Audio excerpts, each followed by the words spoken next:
Sleeptight Storytime presents Mummies by Joyce Milton, illustrated by Susan Swan, read by Irene from the Ingleside Public Library.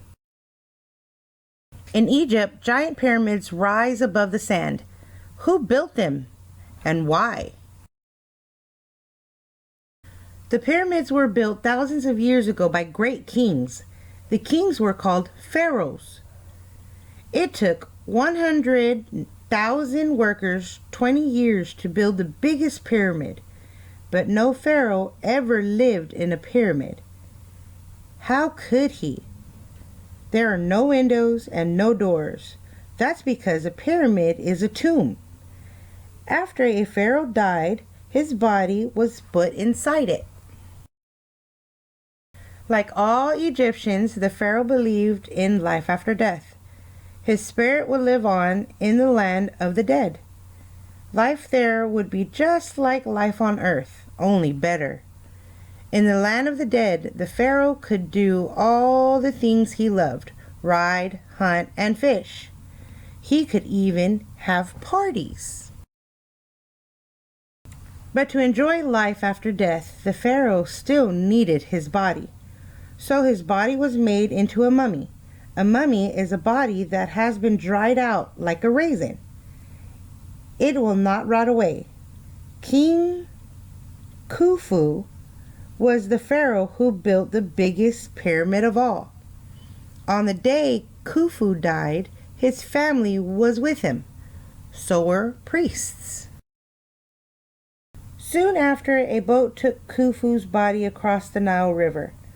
Other priests were waiting to make the king's body into a mummy. It took about 70 days from beginning to end to make a mummy. First, the undertakers cut open Khufu's body. They left his heart inside, but they took out his lungs, liver, stomach, and intestines. These parts were put into special jars with lids shaped like animals and gods. They would be placed in the pyramid along with the mummy.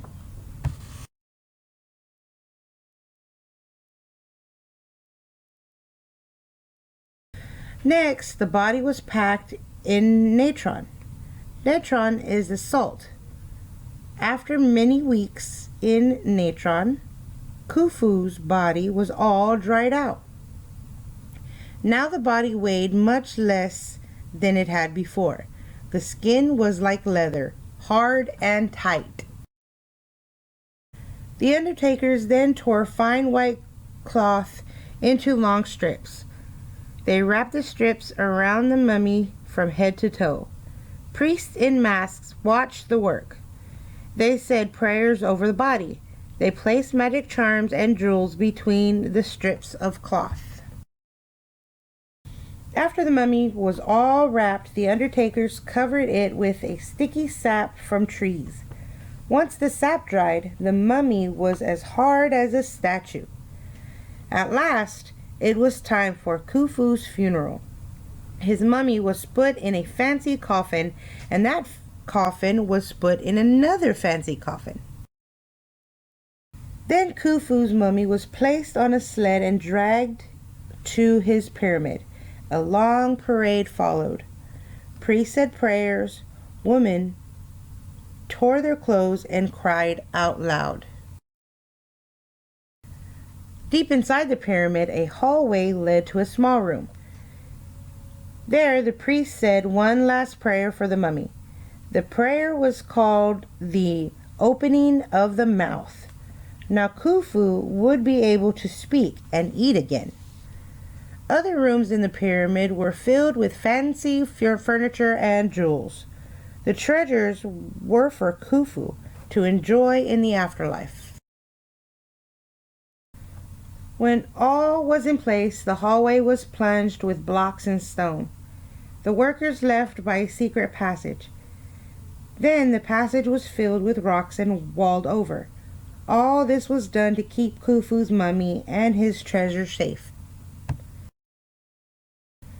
After a while, the pharaohs stopped building pyramids. Instead, they built tombs deep underground. The mummies in the tombs looked even more lifelike. Undertakers put stuffing under the mummy's skin. This made its cheeks rounder. They made fake eyes out of glass or black and white stones. When the mummy was done, its face was painted.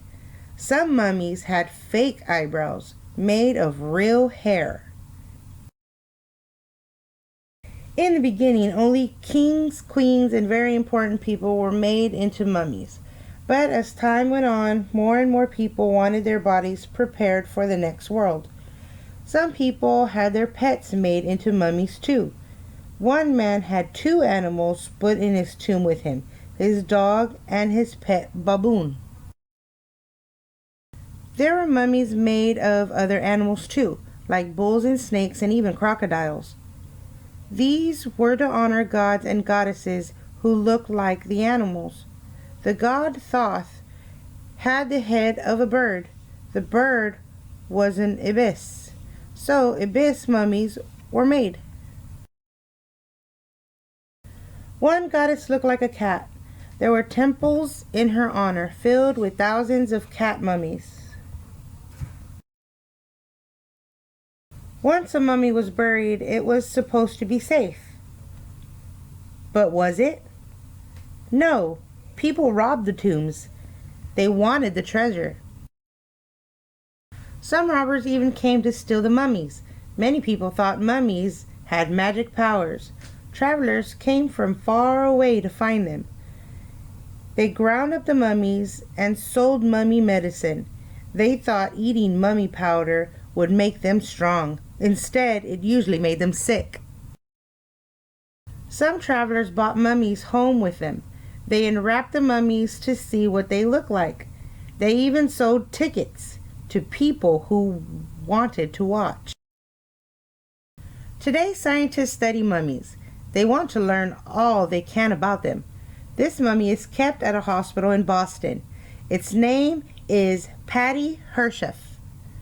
But scientists just call him Patty. Scientists do not need to unwrap mummies to study them. They can use x-rays.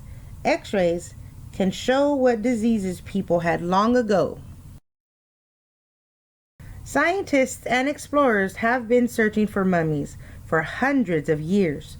So many have been found. Can any more be left?